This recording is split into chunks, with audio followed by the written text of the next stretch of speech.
حضور اکرم صلی اللہ علیہ وسلم سے نقل کیا کہ میری امت کو رمضان شریف کے بارے میں 5 چیزیں مخصوص طور پر دی گئی ہیں جو پہلی امتوں کو نہیں ملی۔ اول یہ کہ ان کے منہ کی بدبو اللہ کے نزدیک مشک سے زیادہ پسندیدہ ہے۔ دوسرے یہ کہ ان کے لیے دریا کی مچھلیاں تک دعا کرتی ہیں اور افطار کے وقت تک کرتی رہتی ہیں۔ جنت ہر روز ان کے لیے آراستہ کی جاتی ہے۔ پھر حق تعالی شانہ فرماتے ہیں کہ قریب ہے کہ میرے نیک بندے دنیا کی مشقتیں اپنے اوپر سے پھینک کر تیری طرف آویں۔ اس میں سرکش شیاطین قید کر دیے جاتے ہیں کہ وہ رمضان میں ان برائیوں کی طرف نہیں پہنچ سکتے جن کی طرف غیر رمضان میں پہنچ سکتے۔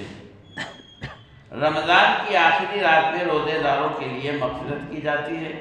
صحابہ نے عرض کیا کہ کیا یہ شب مغفرت شب قدر ہے؟ فرمایا نہیں، بلکہ دستور یہ ہے کہ مزدور کو کام ختم ہونے کے وقت مزدوری دے دی جاتی ہے۔ حضرت نبی کریم صلی اللہ علیہ وسلم نے اس حدیث پاک میں 5 خصوصیتیں ارشاد فرمائی ہیں جو اس امت کے لیے حق تعالی شانہ کی طرف سے مخصوص انعام ہوئی اور پہلی امت کے روزے داروں کو مرحمت نہیں ہوئی۔ کاش ہمیں اس نعمت کی قدر ہوتی اور ان خصوصی عطایا کے حصول کی کوشش کرتے۔ اول یہ کہ روزے دار کے منہ کی بدبو جو بھوک کی حالت میں ہو جاتی ہے حق تعالی شانہ کے نزدیک مشک سے بھی زیادہ پسندیدہ ہے۔ شراح حدیث کے اس لفظ کے مطلب میں 8 قول ہیں جن کو موطا کی شرح میں بندہ مفصل نقل کر چکا ہے، مگر بندے کے نزدیک ان میں سے 3 قول راجح ہیں۔ اول یہ کہ حق تعالی شانہ آخرت میں اس بدبو کا بدلہ اور ثواب خوشبو سے عطا فرمائیں گے جو مشک سے زیادہ عمدہ اور دماغ پرور ہوگی۔ یہ مطلب تو ظاہر ہے اور اس میں کچھ جوڑ بھی نہیں۔ نیز در منصور کی ایک روایت میں اس کی تصریح بھی ہے، اس لیے یہ بمنزل متعین کے ہے۔ دوسرا قول یہ ہے کہ قیامت میں جب قبروں سے اٹھیں گے تو یہ علامت ہوگی کہ روزے دار کے منہ سے ایک خوشبو جو مشک سے بھی زیادہ بہتر ہوگی وہ آئے گی۔ تیسرا مطلب جو بندے کی ناقص رائے میں ان دونوں سے اچھا ہے وہ یہ کہ دنیا ہی میں اللہ کے نزدیک اس بو کی قدر مشک کی خوشبو سے زیادہ پسندیدہ ہے، اور یہ امر باب المحبت سے ہے۔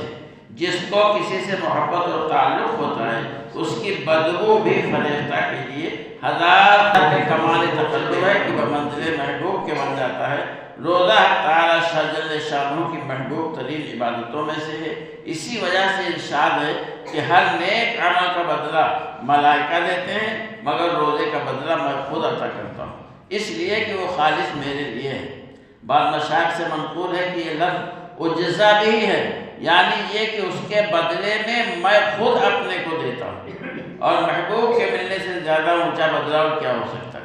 ایک حدیث میں ارشاد ہے کہ ساری عبادتوں کا دروازہ روزہ ہے، یعنی روزہ کی وجہ سے قلب منور ہو جاتا ہے جس کی وجہ سے ہر عبادت کی رغبت پیدا ہوتی ہے، مگر جب ہی کہ روزہ بھی روزہ ہو، صرف بھوکا رہنا مراد نہیں بلکہ آداب کی رعایت رکھ کر، جن کا بیان حدیث نمبر 9 کے ذیل میں مفصل آئے گا۔ اس جگہ ایک ضروری مسئلہ قابل تنبیہ یہ ہے کہ اس منہ کی بدبو والی حدیثوں کی بنا پر بعض ائمہ روزے دار کو شام کے وقت مسواک کرنے کو منع فرماتے ہیں۔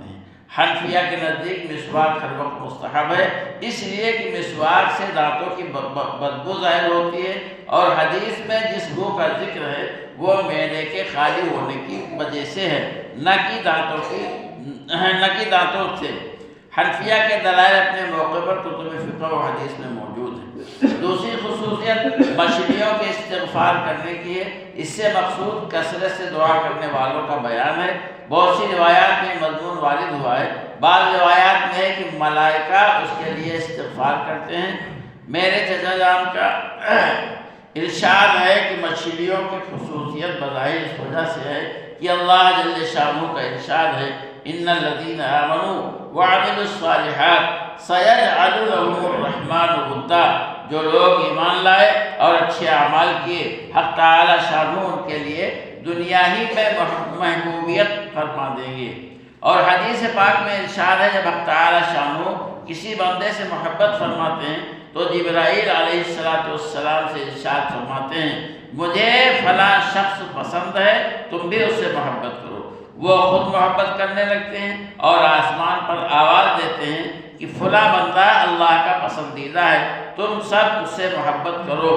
بس اس آسمان والے اس سے محبت کرتے ہیں اور پھر اس کے لیے زمین پر قبولیت رکھ دی جاتی ہے۔ اور عام قاعدہ کی بات ہے کہ ہر شخص کی محبت اس کے پاس رہنے والوں کو ہوتی ہے، لیکن اس کی محبت اتنی عام ہوتی ہے کہ آس پاس رہنے والوں ہی کو نہیں بلکہ دریا کے رہنے والے جانوروں کو بھی اس سے محبت ہوتی ہے کہ وہ بھی دعا کرتے ہیں اور گویا بر سے متجاوز ہو کر بحر تک پہنچنا محبوبیت کی انتہا ہے۔ نیز جنگل کے جانوروں کا دعا کرنا بطریق اولیٰ معلوم ہو گیا۔